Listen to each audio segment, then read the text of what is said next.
back, and I am with the amazing. Uh, let's do it again. I'm sorry, I caught myself.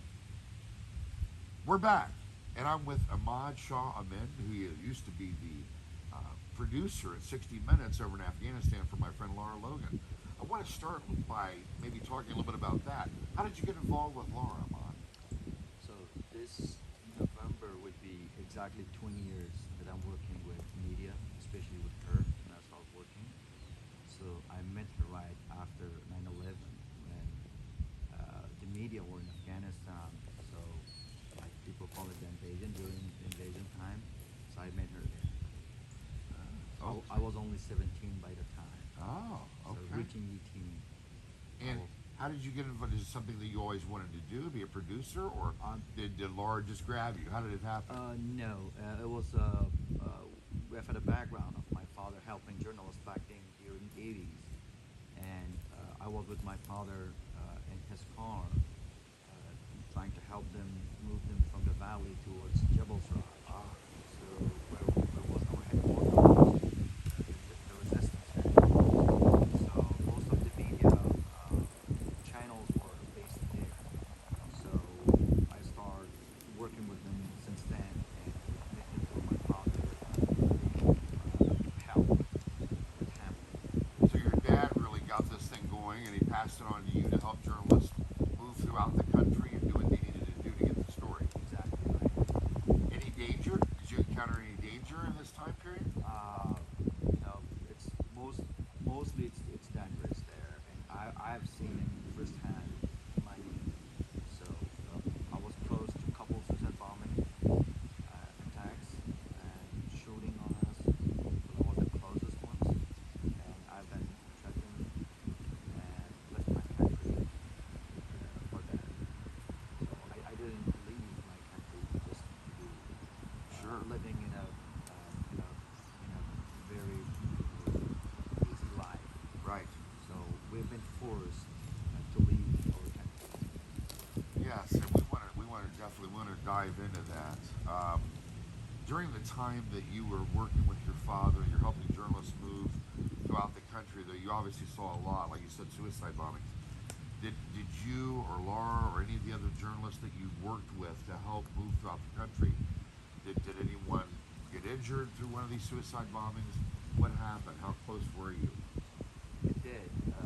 So there are footage and videos from me at the time when it happened. Suicide bombing. So it was 15 years ago.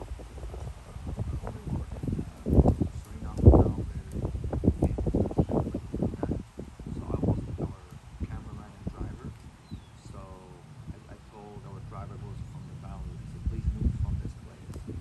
And he was waiting for me there. So I had my vest on under my shirt, and I didn't get the helmet because people were, cursing and saying, "Oh, this guy is scared, this and that." So I just wanted to be like normal, like others. Sure. So I've had my vest on, and I walked from this place to like 50 feet. I told our driver to leave.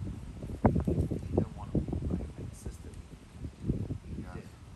So it was like 20 seconds.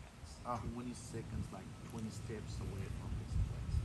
I saw an ambulance stopping by, and there were 5 to 10 cameramen and journalists around me. So I said, "Look, turn your face towards the ambulance." Everybody turned their faces. So it's on the camera. So this got it. So okay. the suicide bomber blew on himself. Oh, So I saw the first guy who was close to it. He was just up in the sky. oh, And so we rushed into because we knew it happened. So all the cameramen, they rushed into the place. Like we were just close. how many people got injured? There were a lot of people injured and dead. Any of the journalists injured as well?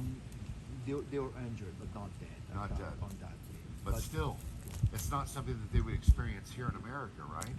You go into any city in America, any town, you can do your journalism freely, freedom of speech, and you don't have that there. right? I don't think we have that here yet. Oh, In the same, well, that's a whole nother story, but Yeah. you're right. so Yes, because of so many things, they're taking it away. If you say so, and so happened to you, happened to you. So that's what I believe, that it's kind of the end of it. Yes, So, yes. because so far what I have seen in being with them, to tell the truth, but the truth is there's no truth that they're telling right now. Well, guess what? We're going to tell the truth. That's what we do here. I want to talk about the Panjshir Valley, where you're from. Tell us a lot about your family and the valley that you're from, what it's like. Describe it for America. It's For me, that's our home. That's my paradise. I grew up there.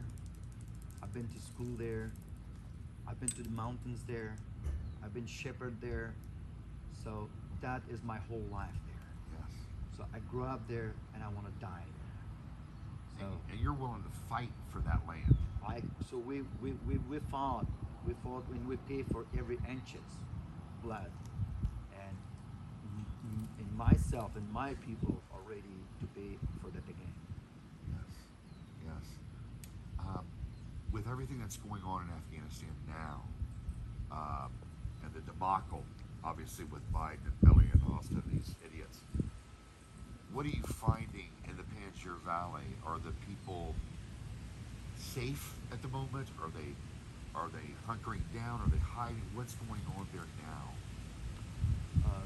As we're talking right now, I'm in touch with my relatives, immediate relatives.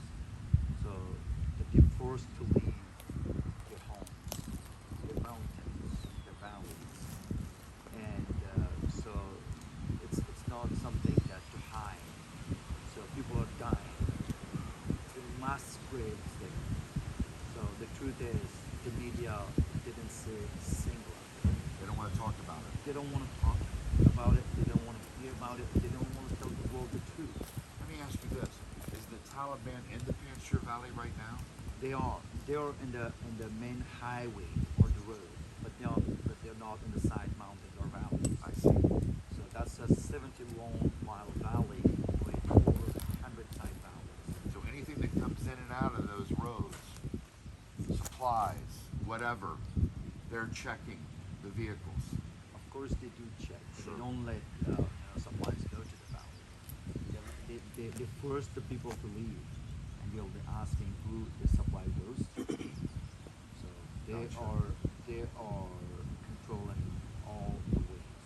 So if the Taliban doesn't approve a vehicle coming through, they're not going to let it through the checkpoint. They're going to confiscate whatever is in the vehicle and the vehicle itself.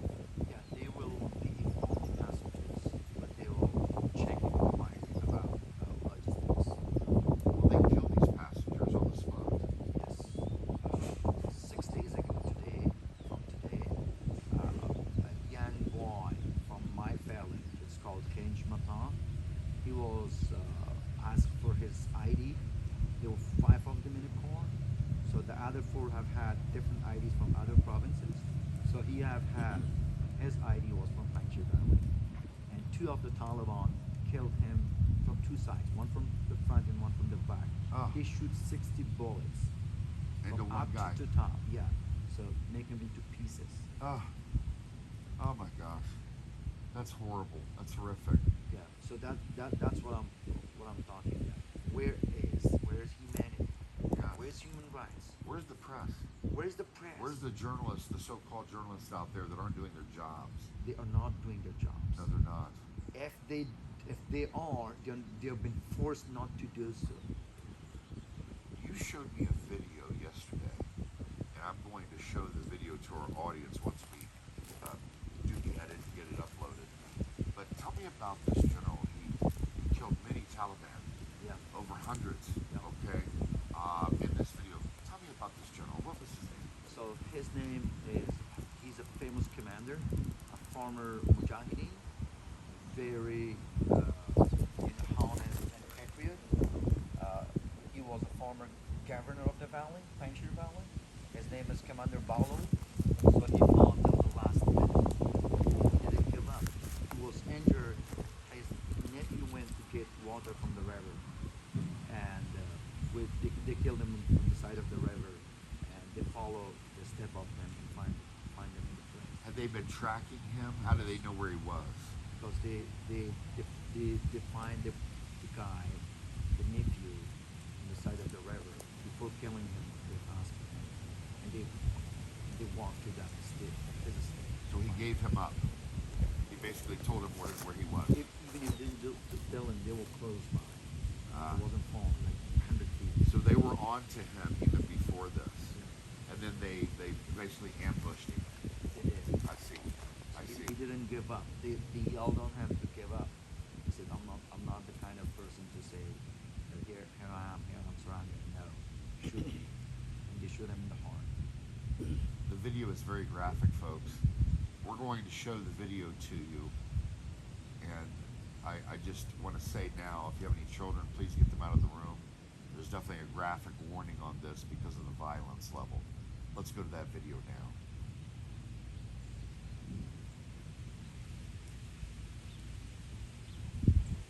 Okay. Now, what I'm going to do is go to a commercial break. Is that okay? So, next video.